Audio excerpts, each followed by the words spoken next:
আপনারা প্রত্যেকেই জানেন টিডিএম এর এমডি এই মুহূর্তে জেলে রয়েছে এবং টিডিএম এর অ্যাপসটা ওপেন হচ্ছে না। এটা প্রত্যেকে আপনারা দেখেছেন। কিন্তু আপনারা কি জানেন টিডিএম এর সেই এমডির কিছু লিডার মানে যারা বড় বড় চিটফান্ড থেকে এসেছিল যেমন জিনেট, তারা আবার কোন কোম্পানি ওপেন করে সেখানে বড় রকমের বিজনেস করছে এবং এখানে যে পাবলিকের অ্যামাউন্ট পাননি এবং সেই অ্যামাউন্টটাকে কীভাবে রিকভারি করা যায় কোনো তাদের হুঁশ নেই। সেই বড় বড় লিডারগুলোই কিন্তু পয়সাগুলো মেরে নিয়ে গিয়েছে, এর ফলে পাবলিকগুলো কিন্তু টাকা পাচ্ছে না। ওর নিচে যে ছোট ছোট লিডারগুলো রয়েছে তাদের অবস্থাটা পুরোপুরি খারাপ। কিন্তু এরপরে আরেকটি ভয়ঙ্কর আপডেট দেব যেটা আপনাদের প্রত্যেকের অ্যাকচুয়ালি শোনাটা দরকার। আপনারা কি জানেন সেই টিডিএমের বড় বড় লিডার যারা ডাকাতি করেছে টিডিএম থেকে তারা কি কোম্পানিটি ওপেন করেছে? আপনারা যদি শুনেন এবং দেখেন আপনাদের মাথাটি খারাপ হয়ে যাবে। আপনারা কি জানেন সেই টিডিএমের বড় বড় লিডারগুলি কোন কোম্পানি খুলেছে? সেই টিডিএমের লিডারগুলি বড় বড় টোটাল 3টি কোম্পানি খুলেছে। কারণ আপনারা কিছুদিন আগে দেখেছিলেন যে টিডিএমের এমডি কোন কোন লিডারকে কতটি অ্যামাউন্ট দিয়েছে, কত পার্সেন্ট অ্যামাউন্ট দিয়েছে, তাদের যে ইনভেস্টার যে ছিল তাদের আন্ডারে সেই অ্যামাউন্টটা কত পার্সেন্টটা দিয়েছে টিডিএমের এমডি, সেটা কিন্তু এক সময় টিডিএমের এমডি অ্যানাউন্সমেন্ট করেছিল এবং দেখিয়েছিল কারা কত পার্সেন্টেজ হিসাবে তাদের অ্যামাউন্টটা নিয়ে বেরিয়ে গেছে গোপনীয়ভাবে। আশা করি আপনারা হয়তো সেই যে বিষয়টি দেখেছিলেন, লাইভ প্রুফ আপনাদেরকে দেখিয়েছিলাম। এইবারে বলবো তারা কিভাবে নতুন নতুন কোম্পানি খুলে মার্কেটে বিজনেস চালিয়ে যাচ্ছে। অ্যাকচুয়ালি টিডিএম থেকে টোটাল 3টি কোম্পানি ওপেন হয়, মানে টিডিএম থেকে সেই বড় বড় লিডারগুলো বেরিয়ে যায় তারা টোটাল 3টি কোম্পানিকে ওপেন করে।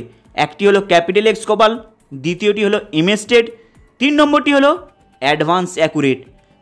এই যে 3টি কোম্পানির নাম আপনাদেরকে বললাম, এই 3টি কোম্পানির যখনই আপনারা একটু ভিতরে ডিটেলসে সার্চ করে দেখবেন এবং এই 3টি কোম্পানির মধ্যে কোন বড় বড় টপ লিডার রয়েছে দেখবেন সেই টিডিএমের যেই টপ লিডারগুলো ছিল এই 3টি কোম্পানিতে কিন্তু সেম টপ লিডারগুলো রয়েছে, টিডিএমের টপ লিডার, মানে যারা টিডিএম থেকে বেরিয়ে এসেছিল, যাদেরকে টিডিএমের মধ্যে বিভৎস পরিমাণে দোষারোপ দিয়েছিল অল পাবলিক যে এরাই হলো সেই টিডিএমের মধ্যে যারা পয়সা খেয়েছে, অ্যামাউন্ট দিতে পারছে না, এদের জন্যই টিডিএমের আজকে এই হাল।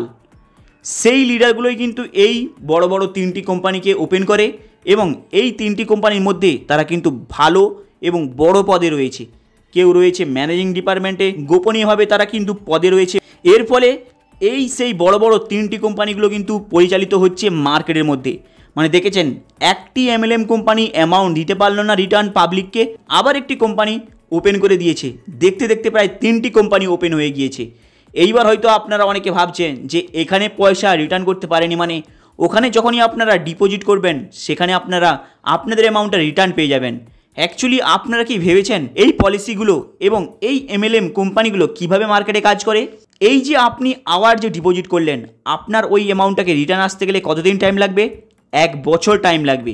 মানে ভেবেছেন আপনার লিডারের কিন্তু পকেট ভর্তি হয়ে যাবে, আপনার লিডারের কোনো প্রবলেম নেই, কিন্তু যারা সাধারণ মানুষ রয়েছে, যারা কমিশন পাচ্ছে না, যারা শুধুমাত্র প্রফিট শেয়ারিং অ্যামাউন্টটা পায়, তাদের কিন্তু টোটাল অ্যামাউন্টটা রিকভারি হতে 1 বছরের মতো টাইম লেগে যাবে। মানে ভেবেছেন টিডিএমের মধ্যে আপনাদের অ্যামাউন্টটা ফেঁসে আছে, সেই অ্যামাউন্টটা প্লাস আপনি যে নিজে ডিপোজিট করলেন নতুন করে এই যে নতুন নতুন চিট ফান্ডে, সেই অ্যামাউন্টটা টোটাল মিলিয়ে আপনার কত বছর টাইম লাগবে জানেন? প্রায় 1.5 বছরের উপরে টাইম লাগবে। এইবার ভাবুন আপনি ওই অ্যামাউন্টটা রিকভারি করার জন্য আপনি আবার ডিপোজিট করলেন এবং সেই লিডারগুলো এই টিডিএম থেকে পয়সাটা কামালো, আবার ওই ক্যাপিটাল এক্স থেকে কামালো, প্লাস আপনার সময় গেল তো গেল, তারপরে আপনার ওই টোটাল অ্যামাউন্টটাকে রিকভারি করতেই টাইমটা চলে গেল। এরপরে দেখতে দেখতে তার মাঝে কোম্পানি উঠেই চলে যাবে, কিন্তু যারা লাস্টে ডিপোজিট করবে ওরাই কিন্তু পয়সাটি হারাবে। এইসব এমএলএম কোম্পানিগুলো কিন্তু দিনের পর দিন পাবলিককে সেম লুটে আসছে। যদি আপনাদের বিশ্বাস না হয়, আপনাদেরকে এই 2024 সালে থেকে শুরু করে 2023-22 এই টোটাল 1.5 থেকে 2 বছরের মধ্যে আপনি কি জানেন মার্কেটে কতগুলি কোম্পানি স্ক্যাম করলো আপনাদের চোখের সামনে? কেউ নাম করে নিয়ে আসছে ব্রোকার হাউস, কেউ নাম করে নিয়ে আসছে স্টক গুরুকুল, বিভিন্ন রকমের মার্কেটে প্রমোশন করিয়ে তারা কিন্তু লুটে নিয়েছে এবং কোম্পানিটাকেও মার্কেট থেকে উড়িয়ে দিয়েছে। আপনারা কিন্তু তাকে খুঁজেই পাবেন না। দেখুন আপনাদের সামনে লাইভ প্রুফ কতগুলো কোম্পানির নাম দেখাচ্ছি যেখানে আপনাদের পুরোপুরি চোখটা খুলে যাবে। একের পর এক কোম্পানি পুরোপুরি স্ক্যাম করেছে। এলএফএস ব্রোকার, স্টক গুরুকুল, নদিয়ার কোম্পানি আপনারা প্রত্যেকে জানেন। এরপরে রয়েছে এইচএসএফএক্স, এরপরে রয়েছে টিডিএম, এরপরে রয়েছে পুলমা লাইফ কেয়ার, এরপরে রয়েছে রোজ ভ্যালি। মানে ভেবেছেন দিনের পর দিন কীভাবে পাবলিককে স্ক্যাম করে যাচ্ছে এরা। এরপরে মার্কেটে আরও যে কত কোম্পানি স্ক্যাম করেছে আপনি ধারণা করতে পারবেন না। যেটা আরও গোপনীয়ভাবে স্ক্যাম করছে আপনি তাকে অনেক খোঁজ করলে পাবেন, কারণ সেটা খুব গোপনীয়ভাবে স্ক্যাম করে, কেউ জানতে পারে না, তার প্রমোটই হয় না। এইভাবে মার্কেটে দিনের পর দিন এরা স্ক্যাম করে যাচ্ছে।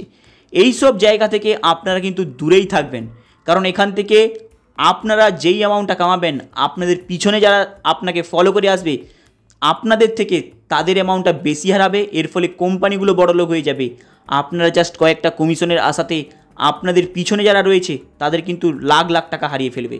দেখুন সব বড় বড় কোম্পানিতে একই অবস্থা চলছে এবং বিভৎস পরিমাণে ঝামেলা চলছে, যেটা আপনারা প্রত্যেকে দেখতে পাচ্ছেন। হাই গাইস, আপনাদের এই আপডেটটা কেমন লাগলো লাইক অ্যান্ড সাবস্ক্রাইব করে দেবেন।